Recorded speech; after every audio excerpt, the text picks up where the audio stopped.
অনেক সাহাবায়ে কেরাম আছেন। হযরত ওমর রাদিয়াল্লাহু তাআলা চিন্তা করলেন, না, আমি তো আবু বকর সিদ্দিক রাদিয়াল্লাহু তাআলা আনহু বেঁচে থাকতে আমি ওমর রাদিয়াল্লাহু তাআলা আনহু কোনদিন খলিফা হতে পারবো না। কারণ আবু বকর ছিলেন নবীর দুঃখের সাথে, আবু বকর ছিলেন আল্লাহর নবীর দুঃখে সব সময় আবু বকর সিদ্দিক রাদিয়াল্লাহু তাআলা আনহু কোনদিন আবু বকরকে আমি হারাতে পারি নাই। সব আমলে আবু বকর আমার চাইতে অগ্রণী ভূমিকা পালন করেছে। এমনকি যখন আল্লাহর নবীর সামনে দানের কথা আসছে, আমার সম্পদের অর্ধেক আমি নিয়ে এসেছি, কিন্তু আবু বকর সিদ্দিক রাদিয়াল্লাহু তাআলা আনহু অর্ধেক নিয়ে আসে নাই। ঘরের মধ্যে যা ছিল সব আল্লাহর নবীর সামনে উপস্থিত করছে। সুবহানাল্লাহ। এই আবু বকর, ওনাকে হারানোর ক্ষমতা আমার কোনোদিন হয় নাই। কিন্তু আজকে আমি আবু বকর সিদ্দিক রাদিয়াল্লাহু তাআলা বেঁচে থাকতে আমি ওমর খেলাফতের দায়িত্বভার গ্রহণ করব, এটা হতে পারে না। হযরত ওমর রাদিয়াল্লাহু তাআলা আস্তে আস্তে সামনে গিয়ে এই মতামতের ভিড়ের ভিতরেই আবু বকর সিদ্দিক রাদিয়াল্লাহু তাআলা আনহু আল্লাহর নবীর দুঃখের সাথী, আল্লাহর নবীর সর্বসময়ের সাথী, আল্লাহর নবীর পছন্দের সর্বশ্রেষ্ঠ সাহাবী, আল্লাহর নবীর সহচর, জান্নাতেও আল্লাহর নবীর সাথে যিনি থাকবেন, এই আবু বকর সিদ্দিক রাদিয়াল্লাহু তাআলা আনহু হাত ধরে হযরত ওমর ইবনুল খাত্তাব জানালেন, আবু বকর সিদ্দিক, আমি সর্বপ্রথম আপনার হাতে বায়াত গ্রহণ করে আপনাকে খলিফা ঘোষণা দিয়ে, যেহেতু আমার উপরও ছিল, আমার উপরে অধিকাংশ মত, এই জায়গার মধ্যে আমার মতেরও গুরুত্ব আছে, সুতরাং আমি ওমর ইবনুল খাত্তাব আপনাকে খলিফা ঘোষণা করে সর্বপ্রথম আপনি আবু বকরের হাতে বায়াত গ্রহণ করে নিলাম। সুবহানাল্লাহ। আপনি আবু ইমতিনানুহু বিল লিসানি ওয়ালা বিল কলম ونشهد أن لا إله إلا الله وحده لا شريك له ونشهد أن سيدنا وسندنا وحبيبنا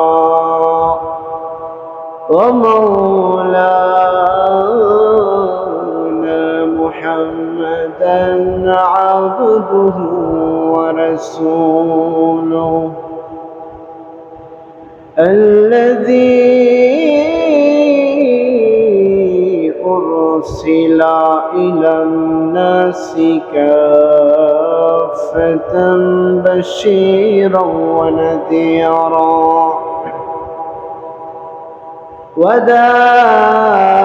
وداعيا إلى الله بإذنه وسراجا منيرا.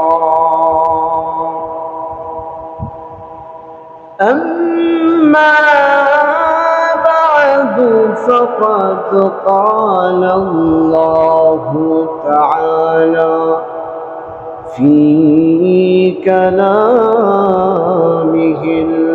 المجيد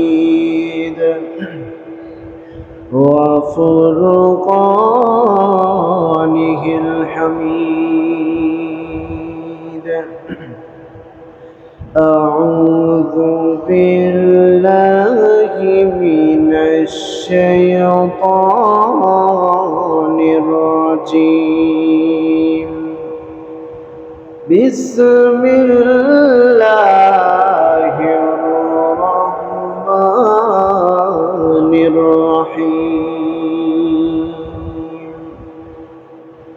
ولا تهنوا ولا تحزنوا وأنتم الأعلون إن كنتم مؤمنين. فقال رسول الله صلى الله عليه وسلم تركت فيكم أمرين لن تضلوا ما تمسكتم بهما كتاب الله وسنة رسوله. فقال رسول الله صلى الله عليه وسلم تموتون كما تحيون وتحشرون كما تموتون إن الله وملائكته يصلون على النبي يا أيها الذين آمنوا صلوا عليه وسلموا تسليما. اللهم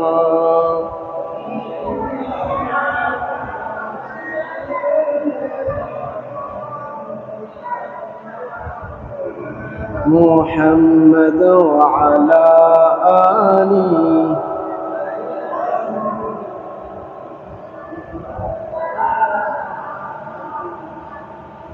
বারি বারি কররে মন এই বাড়ি তো তোমার না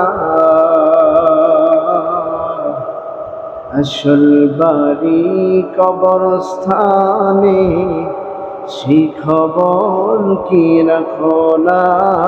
আল্লাহ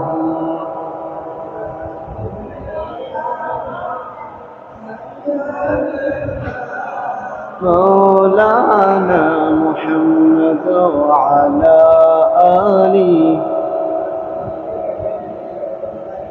مولانا محمد لا إله إلا الله لا إله إلا الله لا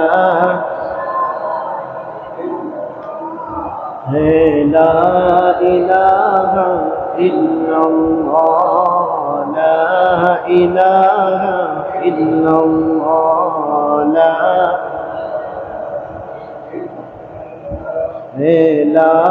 إله إلا الله لا إله إلا الله لا إله إلا الله محمد رسول الله. একবার আমাকে দেখাও দয়াল কাবা মদিনা এ মন জুড়াবে মনে কোনো দুঃখ রবে না। একবার আমাকে দেখাও দয়াল কাবা মদিনা এ মন জুড়াবে মনে কোনো দুঃখ রবে না। দিলের মাঝে এই কামনা দিলের মাঝে এই বাসনা আর কিছু চাই না। দিলের মাঝে এই বাসনা আর কিছু চাই না। একবার জীবনে একবার যেতে চাই সোনার মদিনা মদিনা মদিনা মদিনা মদিনা মদিনা মদিনা মদিনা মদিনা ও মদিনা মদিনা মদিনা মদিনা মদিনা মদিনা মদিনা মদিনা তুমি আছো শোয়ে নবী দৌড়া রবের মদিনায়, তোমায় দেখার আশায় মন বারে বারে ছুটে যায়। তুমি আছো শোয়ে নবী দৌড়া রবের মদিনায়, তোমায় দেখার আশায় মন বারে বারে ছুটে যায়। তোমার লাগি কান্দে পরাণ, তোমার লাগি কান্দে পরাণ, মন যে মানে না। জীবনে একবার যেতে চাই সোনার মদিনা, মদিনা মদিনা মদিনা মদিনা মদিনা মদিনা মদিনা মদিনা হো মদিনা মদিনা মদিনা মদিনা মদিনা মদিনা মদিনা মদিনা। একবার আমাকে দেখাও দয়াল কাবা মদিনা, এ মন জুড়াবে মনে কোনো দুঃখ রবে না। একবার আমাকে দেখাও দয়াল কাবা মদিনা, এ মন জুড়াবে মনে কোনো দুঃখ রবে না। দিলের মাঝে এই বাসনা আর কিছু চাই না, দিলের মাঝে এই বাসনা আর কিছু চাই না। জীবনে একবার যেতে চাই সোনার মদিনা, মদিনা মদিনা মদিনা মদিনা মদিনা মদিনা মদিনা মদিনা হো মদিনা মদিনা মদিনা মদিনা মদিনা মদিনা মদিনা মদিনা। আল্লাহ রাব্বুল আলামিনের দরবারে অসংখ্য অগণিত শুকর ও সুজুদ আদায় করছি যে মহান রব্বুল আলামিন আমাদেরকে অত্যন্ত দয়া করে, মায়া করে, মহাব্বত করে, ভালোবেসে দুনিয়ার সকল কাজ থেকে ফারেক করে আল্লাহর ঘর মসজিদে জুমআর পূর্ব মুহূর্তে আসার এবং বসার, দ্বীনের কিছু কথা বলার এবং শোনার তৌফিক দান করেছেন। এই জন্য মহান মালিকের আলিশান দরবারে শ্রদ্ধাজনিত কণ্ঠে অন্তরের অন্তঃস্থল থেকে শুকর আদায় করছি আলহামদুলিল্লাহ। মুহতারাম হাজিরিন, আমি আপনাদের সামনে পবিত্র কোরআনুল কারীমের অসংখ্য আয়াতে কারিমা থেকে সূরা আলে ইমরানের 139 নম্বর আয়াতে কারিমা তিলাওয়াত করেছি। আমার এই আয়াতে রাসূলুল্লাহ সাল্লাল্লাহু আলাইহি ওয়াসাল্লামের ব্যাখ্যায় একটি হাদিস আমি পাঠ করেছি। এই আয়াত এবং হাদিসকে সামনে রেখে যে আলোচনা তুলে ধরব ইসলামী খেলাফত নিয়ে, আল্লাহ রাব্বুল আলামিন আমাদেরকে সহিভাবে বোঝার এবং ইখলাস নিয়তে শুনে আমল করার তৌফিক দান করুন বলি আমিন। মুহতারাম হাজিরিন, আমার তেলাওয়াতকৃত আয়াতে আল্লাহ বলেন, ওয়ালা তাহিনু ওয়ালা তাহজানু ওয়া আনতুমুল আ'লাউনা ইন কুনতুম মুমিনিন।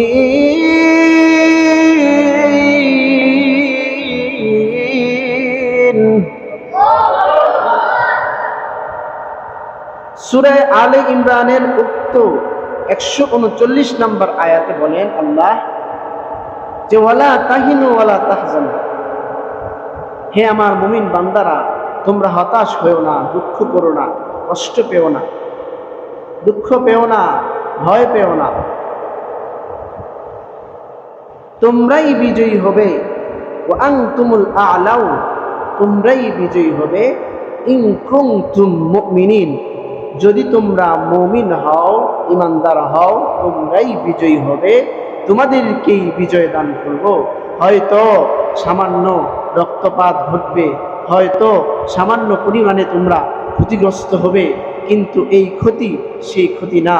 এই ক্ষতি একটা সময় তোমাদের এই বিসর্জনের কারণে, এই ক্ষতি একটা সময় বড় শান্তি এবং সুশৃঙ্খল ইসলামিক খেলাফতে কাজে লাগবে। উক্ত আয়াতের ব্যাখ্যায় রাসূলুল্লাহ সাল্লাল্লাহু আলাইহি ওয়াসাল্লামের একটি হাদিস, তারাকতু ফীকুম আমরাইন লান তাদিল্লু মা তামাসসাকতুম বিহিমা। যেই হাদিস আল্লাহর বিশ্বনবী বিদায়ী হজের ভাষণে দিয়েছেন, তারাকতু ফীকুম আমরাইন, তোমাদের কাছে আমি দুইটা জিনিস রেখে যাচ্ছি, লান তাদিল্লু মা তামাসসাকতুম বিহিমা, যদি এই দুইটা জিনিসকে আঁকড়ায় ধরতে পারো তাহলে তোমরা গুমরাহ হবে না, পথভ্রষ্ট হবে না। দুইটা জিনিস কি? কিতাব আল্লাহ ওয়া সুন্নাত রাসূলি, একটা হলো আল্লাহর কিতাব কোরআন, আর একটা হলো আমার নবীর সুন্নাহ। এই অনুযায়ী যদি জীবনযাপন পরিচালনা করো তাহলে শুনে রাখো তোমরা পথভ্রষ্ট হবে না। মুহতারাম হাজিরিন, আমাদের সামনে চলতেছে এই মুহররম মাস। এই মুহররম মাসের একটা দিন হলো 10 মুহররম আশুরা। এই আশুরা 10 মুহররম একটি হৃদয় বিদারক কারবালার ইতিহাস ঘটেছে, মর্মান্তিক ইতিহাস ঘটেছে। যেই কারবালার রক্তের দানে, যেই কারবালার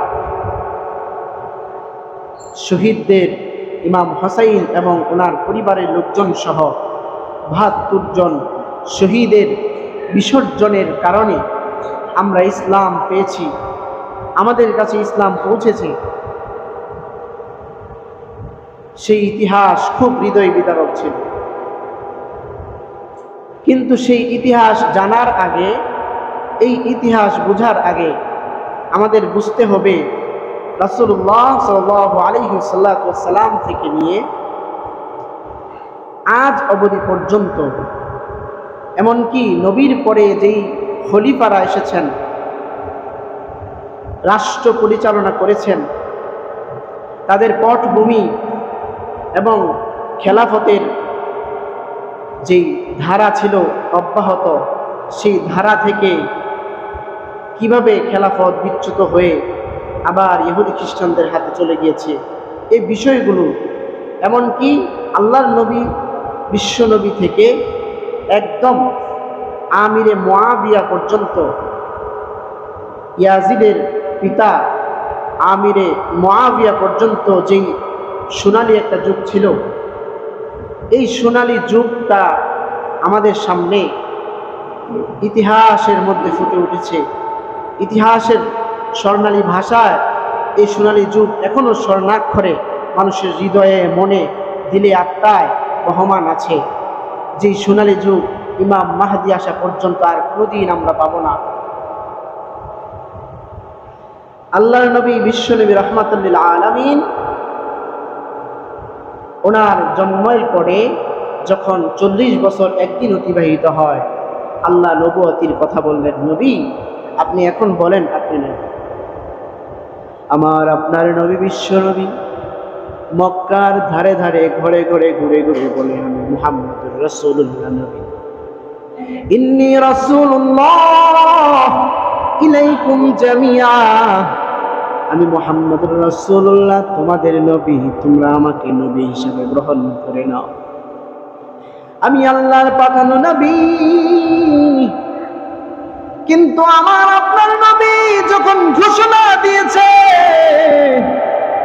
ইন্নী রাসূলুল্লাহ ইলাইকুম জামিআ, আমি মুহাম্মদুর রাসূলুল্লাহ তোমাদের সকলের নবী, তোমরা আমাকে নবী হিসেবে গ্রহণ করে নাও।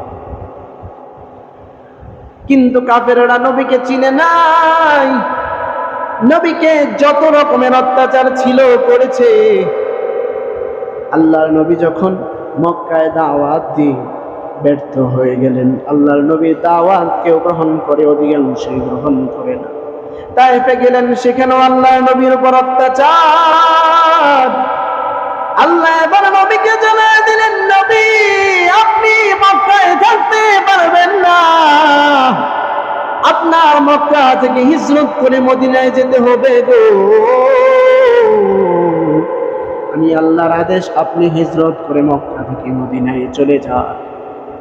আমার আপনার নবী বিশ্ব নবী মক্কায় থেকে মদিনায় যাওয়ার পথে আল্লাহর নবী মক্কার দিকে তাকাইয়া চোখের পানি ছেড়ে দিয়া কান্না, এরে মক্কা,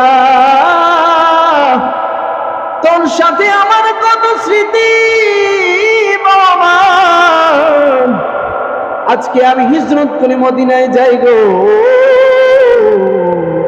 কাফেররা মুশরিকেরা আমাকে মক্কায় থাকতে দিল না, আমার উপর নির্যাতন করে। ওর সামনে যখন আমি নামাজ পড়ি, সিজদায় গেলে আবু জাহেল সেই উটের নারী বুড়ি আমার উপরে এনে রাখে। এমন নির্যাতন, আমি এই নির্যাতন সহ্য করেছি একমাত্র আল্লাহকে রাজি খুশি করার জন্য। এখন আমি হিজরত করে মদিনায় যাই। আল্লাহর নবী হিজরত করে মদিনায় চলে গিয়েছে। মদিনায় যাওয়ার পরে মদিনার মানুষেরা আল্লাহর নবীকে গ্রহণ করে নিয়েছে। অপ্পের তলা দিয়ে ছোট ছোট বাচ্চারা গ্রহণ করছে। নবীর ডাক দিয়ে বলেন, নবীজি আপনি টেনশন কইরেন না, চিন্তা কইরেন না, আমরা মক্কার কাফেরদের মতো আপনাকে তাড়িয়ে দিব। আল্লাহর নবী মক্কা ছেড়ে মদিনায় যায়। ছোট ছোট শিশুদেরকে জিজ্ঞাসা করে, মক্কার কিশোরদেরকে জিজ্ঞাসা করে, বৃদ্ধ যুবকদেরকে জিজ্ঞাসা করে, ও মদিনার শিশুরা, ও মদিনার লোকেরা, মক্কায় তো আমার একটা ফেরা থাকতে দেয় না। ইন্নী রাসূলুল্লাহি ইলাইকুম জামিয়া, আমি যখন নবী, আমার আল্লাহর আদেশে আমি যখন নবী দাবি করলাম, তারা আমাকে মক্কা থেকে তাড়িয়ে দিল, মক্কায় আমাকে থাকতে দেয় নাই। তোমরাও কি আমাকে তাড়িয়ে দিবা? তোমরাও কি আমাকে মদিনা থেকে চলে যেতে পারবা? ওই সময় ওই মদিনার শিশুরা, মদিনার কিশোরেরা আল্লাহর নবীকে ঘেরাও দিয়ে দাঁড়িয়েছিল। মদিনার আনসারী সাহাবীরা আল্লাহর নবীকে ঘেরাও দিয়ে দাঁড়ানো ছিল। মদিনার আনসারী সাহাবীরা ডাক দিয়ে বলে, নবী আপনাকে আমরা তাড়াবো না, তাড়াবো না, আপনার জন্য আমরা স্পেশাল ভাবে দাঁড়ায় গেলাম গো নবী। আপনাকে, আপনি তো বলেছেন আপনাকে তাড়িয়ে দিব, এই বেয়াদবি আমরা কোনোদিন করতে পারবো না, কোনোদিন করতে পারবো না। ও গো নবী জেনে নেন, আপনাকে তো আমরা সাদরে গ্রহণ করে নিলাম, শুধু সাদরে গ্রহণ করে নিলাম না, আপনি নবীরে আমরা জানায় দিলাম, আপনি নবীর ডানে বামে সামনে পিছনে জীবন দিয়ে হলেও আমরা আনসারীরা আপনাকে রক্ষা করব। সুবহানাল্লাহ। জীবন দিয়ে হলেও আপনি নবীকে আমরা আনসারীরা রক্ষা করব, চিন্তার কোনো কারণ নাই। আমার আপনার নবী মদিনার মধ্যে যখন গিয়েছেন, বিশাল বড় স্টোরি, এটা বলার উদ্দেশ্য আমার না, ইসলামী খেলাফত নিয়ে আমি কথা বলছি। এই যে আল্লাহর নবী ওই জায়গায় যাওয়ার পরে অনেক বিশাল বিশাল যুদ্ধ হয়েছে কাফেরদের সাথে। একটা সময় আল্লাহর নবী ওই মদিনা থেকে ইসলামী সুশাসন কায়েম করেন, মদিনার সুশাসন কায়েম করেন। মদিনায় আল্লাহর নবী ইসলামী খেলাফত কায়েম করার পর 10 বছর আল্লাহর নবী ইসলামী খেলাফতে আদিষ্ট ছিলেন। 10 বছর রাষ্ট্র চালাইছে। 10 বছর রাষ্ট্র চালানোর পর আমার নবীর ইন্তেকাল হয়ে গেছে। নবীর ইন্তেকালের পর, আল্লাহর নবী যখন ইন্তেকাল হয়ে গেছে, আল্লাহর নবী ইন্তেকালের পর সাহাবায়ে কেরাম, নবী আমার আপনার নবী লাশের সামনে এসে জানাজা পড়ান সাল দেখায় না। যেই নবী আমাদেরকে ইমামতি করেছেন, যেই নবী আমাদের ইমাম হয়েছেন, যেই নবী আমাদেরকে নামাজ পড়িয়েছেন, যেই নবীর কারণে নামাজ পাইছি, রোজা পাইছি, হজ যাকাত পাইছি, যেই নবীর কারণে রিজিক পাইছি, দুনিয়া পাইছি, সেই নবী মুহাম্মদুর রাসূলুল্লাহর জানাজার নামাজ পড়াবে এমন কোন সাহাবী পৃথিবীতে জন্ম হয় নাই। আমার নবীর মাগফিরাতের দোয়া কেমনে করব? নবীর মাগফিরাতের দোয়া করা যাবে না, কারণ নবী তো বেগুনাহ মাসুম, নবীর মাগফিরাতের দোয়া আমরা করতে পারবো না। এই জন্য সাহাবায়ে কেরাম জামাতবদ্ধভাবে আমার নবীর জানাজার নামাজ কেউ আদায় করে নাই। নবী আমার ইন্তেকালের পর জানাজার নামাজ সাহাবায়ে কেরাম পড়ছে। একাকী ইনফেরাদি একজন দুইজন করিয়া নবীর লাশের সামনে গিয়া জানাজার নামাজ পড়েছে। জামাতবদ্ধ হয়ে জানাজার নামাজ পড়ার সাহস কারো হয় না। এইভাবে জানাজার নামাজ পড়ার পর একদিন 2 দিন হয়ে গেল, 3 দিন হয়ে যাচ্ছে, আল্লাহর নবীর লাশ এখনো মাটি দেওয়া হয় না। কারণ কি? নবীর লাশ মাটি পড়ে আগে খেলাফত, আমার নবীর রেখে যাওয়া ইসলাম আগে বাস্তবায়ন করতে হবে। নবীর রেখে যাওয়া ইসলামকে রক্ষা করার জন্য যেই নবী জীবনটা ইসলামের জন্য ব্যয় করেছেন, সেই নবীর রেখে যাওয়া আমানতকে রক্ষা করতে হবে। সেই নবীর রেখে যাওয়া আমানতকে রক্ষা করার জন্য কি করতে হবে? খলিফা নিযুক্ত করতে হবে।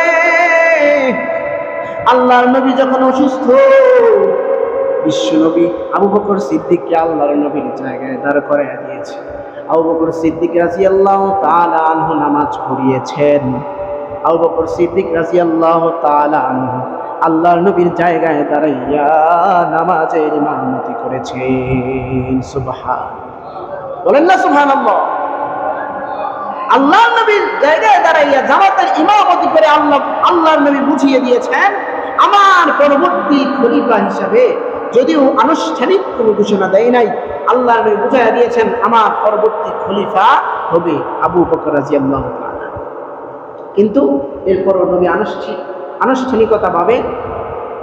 আনুষ্ঠানিকভাবে ঘোষণা দিয়ে যায় না, বলছে তোমরা পরামর্শ করে নি। আমার নবীর ইন্তেকালের পর পরামর্শ হচ্ছে, সাহাবায়ে কেরাম খুব মনোযোগের সহিত কথাগুলো শোনেন। ইসলামী খেলাফত কি আমাদের বুঝতে হবে। আজকে তো আমরা রাজনীতি করি, কিন্তু ইসলামী খেলাফত কায়েমের চিন্তা কেউ করি না, খালি চিন্তা করি রাজনীতি করব। কিন্তু আসল রাজনীতিতে ইসলামী খেলাফত এটা আমরা বুঝি না। আল্লাহর জমিনে আল্লাহর দিন কায়েম হবে, অনেকে এটাকে পছন্দও করি না। যে ইসলামী খেলাফত কায়েমের কি দরকার আছে, এগুলির কি দরকার আছে? অপছন্দ যদি করেন ইসলামী খেলাফতকে, আল্লাহর জমিনে আল্লাহর দিন কায়েম হবে। বাস্তবতা খারাপ হতে পারে, দেশের পরিস্থিতি খারাপ হতে পারে, পশ্চিমাদের চাপ হতে পারে, ইমাম মাহদী আসা পর্যন্ত আমরা সেই সুযোগ নাও পেতে পারি। কিন্তু আমাদের মনে প্রাণে আল্লাহর জমিনে আল্লাহর দিন প্রতিষ্ঠিত করতে হবে। আল্লাহর জমিনে একমাত্র আল্লাহর হুকুম চলবে। এই বিষয়কে যারা অপছন্দ করবে, আল্লাহর কসম, ওয়াল্লাহি বিল্লাহি তাল্লাহি, আল্লাহর কসম 3 বার খেয়ে বলি, আপনার ঈমান চলে গেছে, আপনি বেঈমান হয়ে গেছেন। আপনার ঈমান নাই, আপনার নামাজ পড়েও কোনো লাভ নাই, রোজা রেখেও কোনো লাভ নাই। মৃত্যু হবে আপনার মুনাফিক অবস্থায়, এবং জাহান্নামের সর্বনিম্ন নিকৃষ্ট, এমনকি কাফেরের চাইতেও বড় খারাপ জায়গায় আপনার স্থান হবে। এই জন্য মুমিন থেকে যদি কেউ মুনাফিক হয়, তাকে ছাড় দেওয়া যায় না। মুমিন থেকে যদি কেউ মুনাফিক হয়ে যায়, তাকে ছাড় দেওয়া যায় না। কাফের মুশরিক, সে আল্লাহর উপর ঈমান আনে নাই, সে মুশরিক, শিরিক করে, সেটা তার ব্যাপার। কিন্তু আপনি আল্লাহর উপর ঈমান এনে যদি কোনো ক্রমে মুরতাদ হয়ে যান, আল্লাহর উপর, রাসূলের উপর ঈমান আনয়নের পরে যদি ইসলামকে কটূক্তি করে আপনি কোনো রকম মুরতাদ হয়ে যান, তাহলে আপনি আবার ইসলামে ফিরতে পারবেন না। আপনার শাস্তি হলো মৃত্যুদণ্ড। আপনাকে মৃত্যুদণ্ড কার্যকর করে পৃথিবীর জমিন থেকে আপনাকে শেষ নিঃশ্বাস ত্যাগ করাতে হবে। ঠিক কিনা বলেন? কথা বলো না কেন, ঠিক কিনা? মুহতারাম হাজিরিন, এই ইসলামী খেলাফত কোন জায়গা থেকে আসছে? সোনালী যুগ কেন বলা হয়?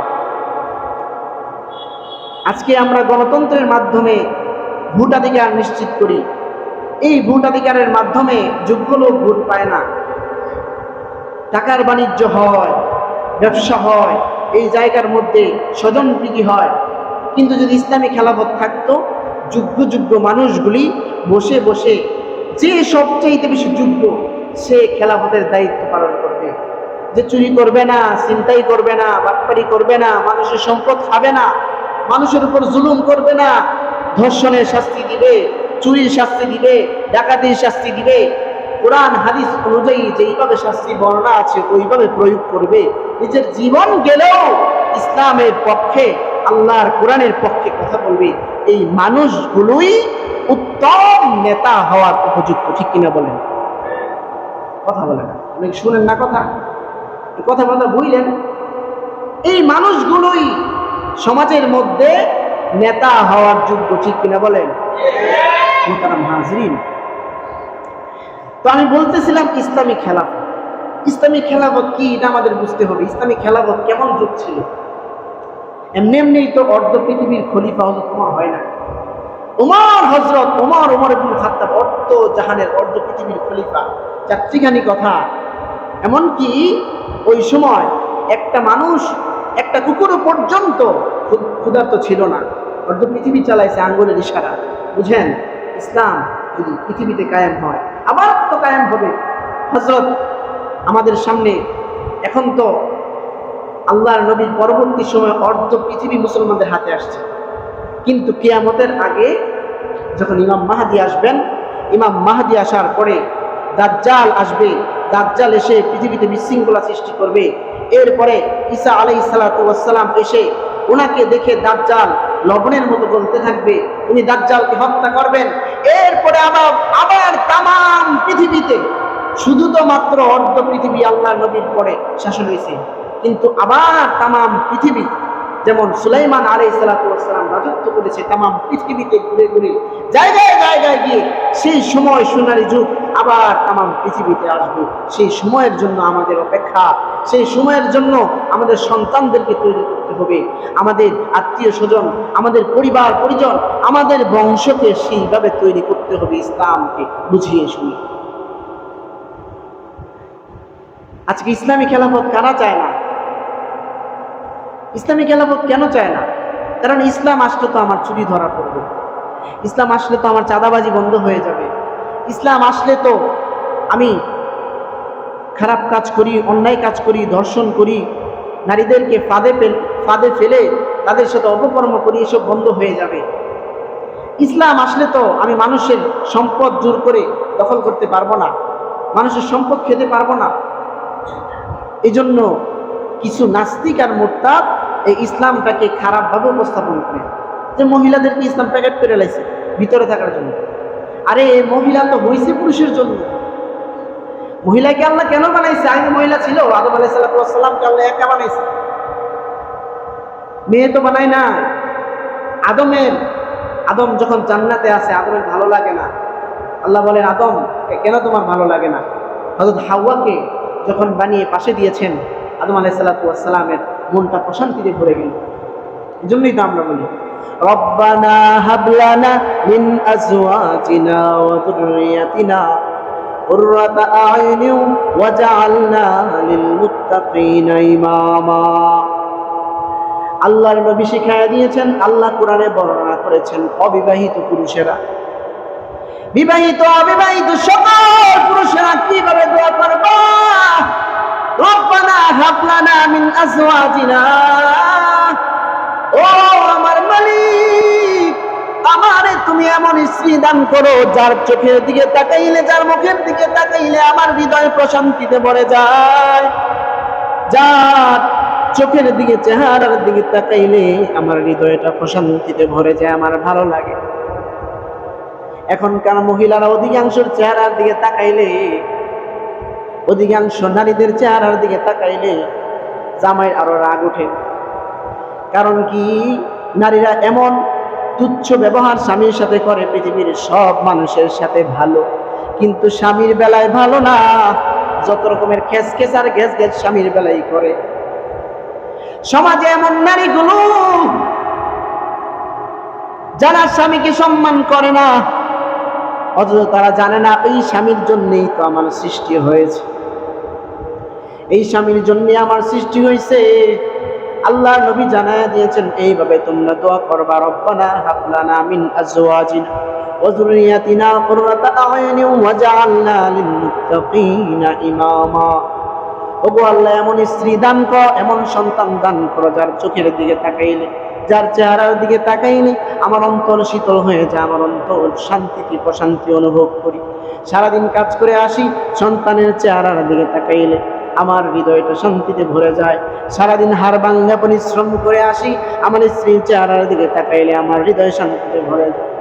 স্ত্রীর চেহারা শুধু সুন্দর হলেই সুন্দর না, অসুন্দর স্ত্রীও যদি কালো হয়, কিন্তু সে যদি স্বামীকে মানে, স্বামীর কথা অনুযায়ী চলে, স্বামী যেইভাবে বলে সেইভাবে চলে, এই স্বামী এই স্ত্রী দিয়ে তাকাইয়া চিন্তা করবে, আমার স্ত্রী হয়তো অন্য নারীদের মতো আর 10টা নারীদের মতো সুন্দর না, আমার স্ত্রী হয়তো দেখতে কালো, দেখতে হয়তো বিশ্রী, কিন্তু অনেক ভালো, তার চরিত্র ভালো, তার চলাফেরা ভালো।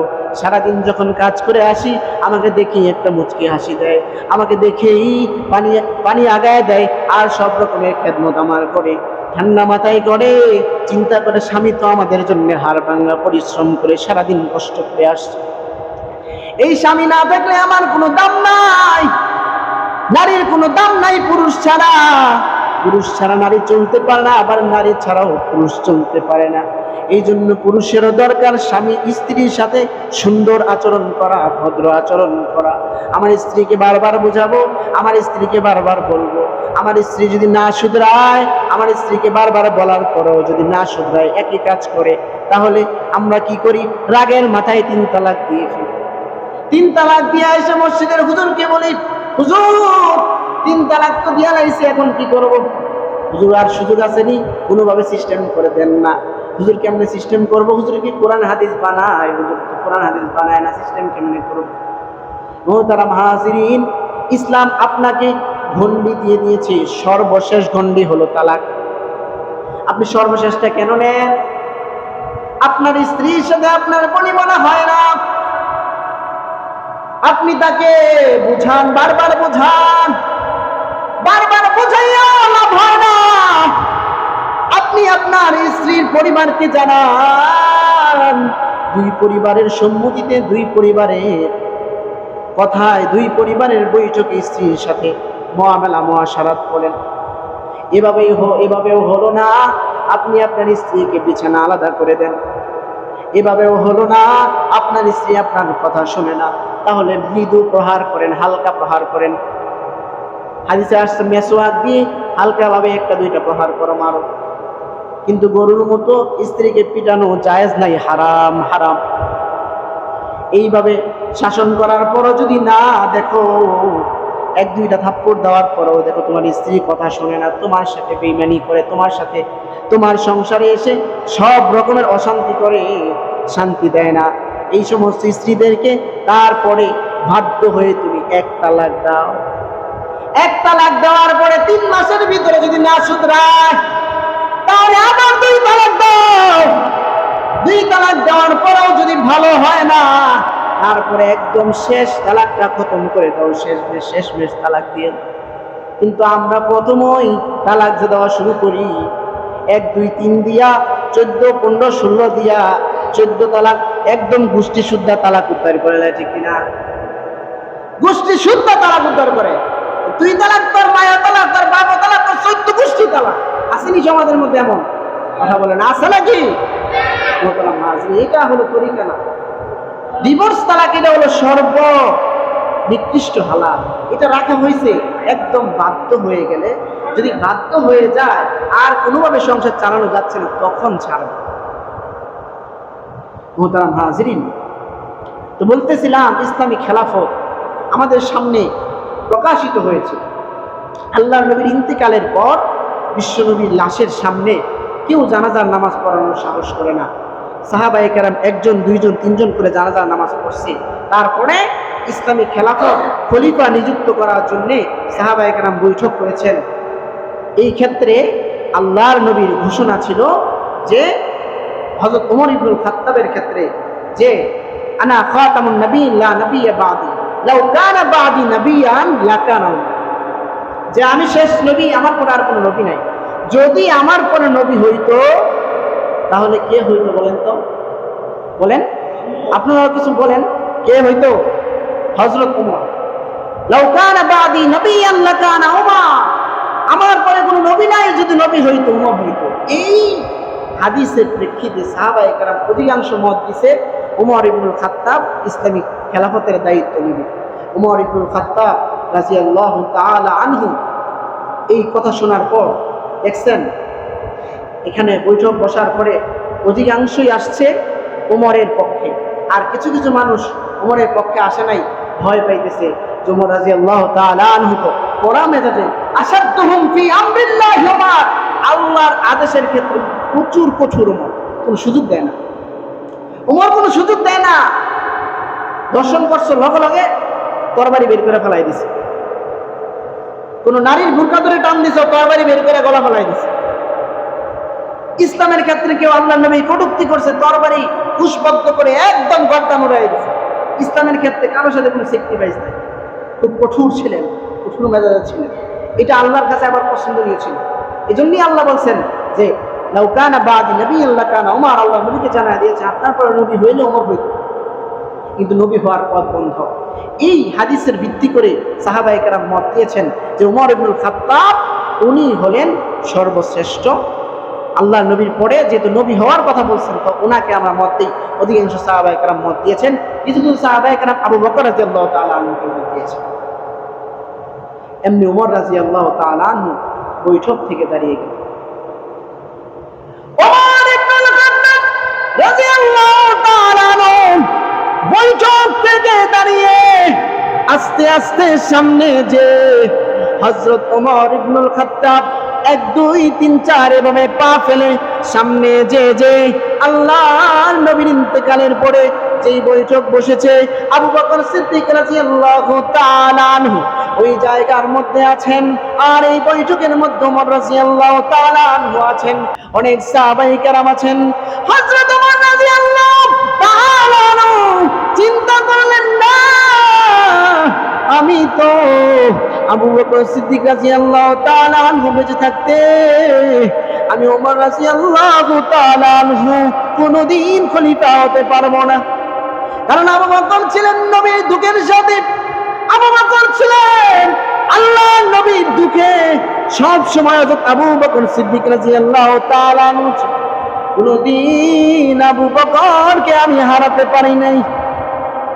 সব আমলে আবু বকর আমার চাইতে অগ্রণী ভূমিকা পালন করেছে। এমনকি যখন আল্লাহর নবীর সামনে দানের কথা আসছে, আমার সম্পদের অর্ধেক আমি নিয়ে এসেছি, কিন্তু আবু বকর সিদ্দিক রাদিয়াল্লাহু তাআলা আনহু অর্ধেক নিয়ে আসে নাই।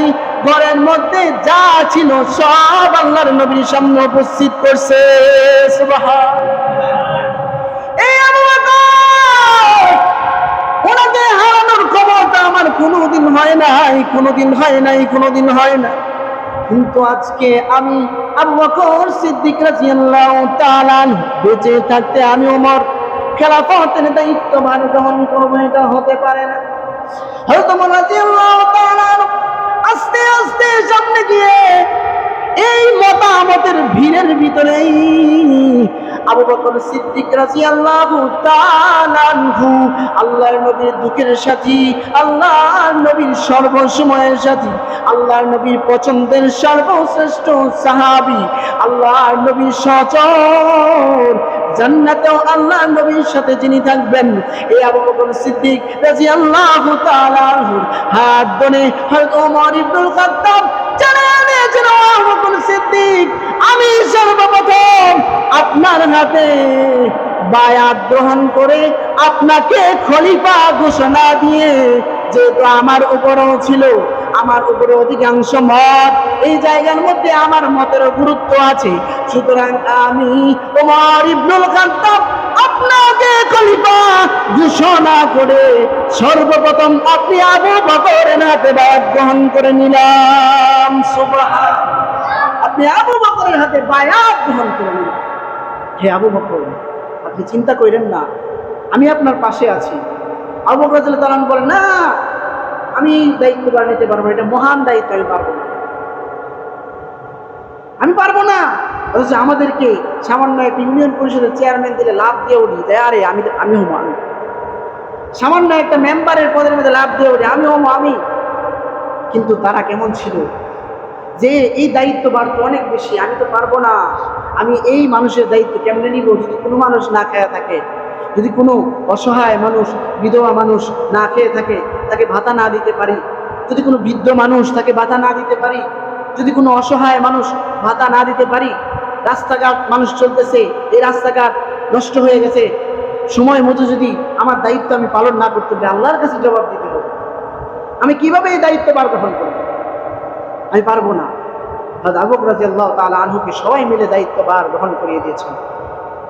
এইভাবে আপনার আবু বকরের পরে ওমর, ওমরের পরে উসমান, উসমানের পরে আলী, আলীর পরে আমিরে মুআবিয়া উনি ছিলেন আল্লাহর নবীর সাহাবী এবং আল্লাহ রাদিয়াল্লাহু আনহু ওয়া রাদু আন, আল্লাহ ওনার উপর খুশি, উনিও আল্লাহর উপর খুশি।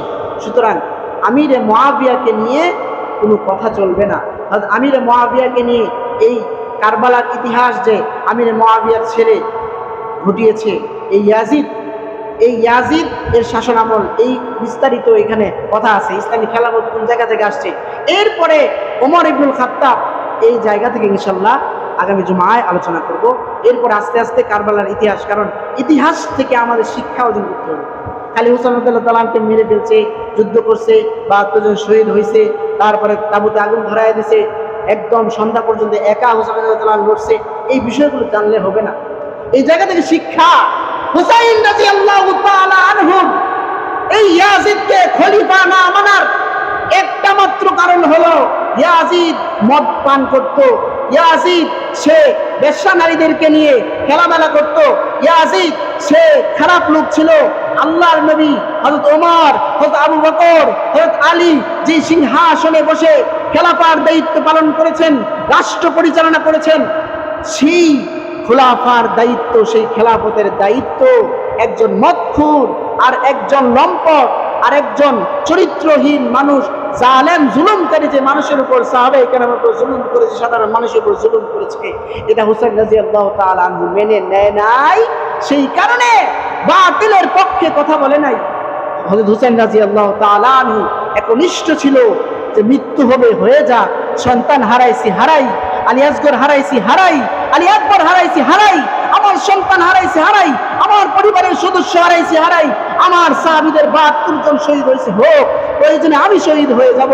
তারপরও কোন জালিম শাসক আর কোন খেলাফতের দায়িত্বভার বহনকারী কোন জালিম খেলাফতের দায়িত্বভারকে কলঙ্কিতকারী, আমার নানার চেয়ারকে কলঙ্কিতকারী কোন ইয়াজিদকে, কোন জালিমকে আমি ক্ষমতার মস্তদে থাকতে দিব না। ঠিক কিনা বলেন? আল্লাহ রাব্বুল আলামিন আমাদেরকে এই ইতিহাস থেকে শিক্ষা গ্রহণ করা তৌফিক দান করুন। পৃথিবীতে যত মানুষই হোক, কোনো মানুষই যদি জালেম হয়, এমনকি আমার পিতাও যদি জালেম হয়, আমার পিতাও যদি কারো প্রতি জুলুম করে থাকে, আমার পিতা যদি কারো হক মেরে থাকে, আমার পিতা যদি কারো জায়গা সম্পদ নষ্ট করে থাকে, আমার পিতা যদি অন্যায় অপরাধের কাজ করে থাকে, মানুষের টাকা পয়সা মেরে থাকে, আমার পিতা যদি ধর্ষণের সাথে জড়িত হয়, আমার পিতা যদি অন্যায় অপরাধ, চাঁদাবাজি, খুন খারাপির সাথে যদি যুক্ত হয়ে যায়, আমি যদি জানি আমার পিতা এরকম কাজ করেছে, তাহলে আমার উপর ফরজ আমি পিতার বিরুদ্ধে সাক্ষী দিতে হবে, পিতার বিরুদ্ধে আমার সাক্ষী দিতে হবে। এই সোনালী যুগ আসবে। আল্লাহ রাব্বুল আলামিন আমাদেরকে একটা কথাই, যে বাতিলের সামনে, জালেমের সামনে, জুলুমকারীর সামনে, চাঁদাবাজের সামনে, সন্ত্রাসের সামনে, আর সমাজের মধ্যে জুলুম অত্যাচারী, সমাজের মধ্যে জোর দখলকারী, বুক দখলকারী, এই সমস্ত মানুষের সামনে, জালিম শাসকের সামনে কখনো মাথা নত করা যাবে না। এটা হলো হুসাইন শিক্ষা। আল্লাহ রাব্বুল আলামিন আমাদেরকে এই কথার উপর আমল করার তৌফিক দান করুন। আলহামদুলিল্লাহ।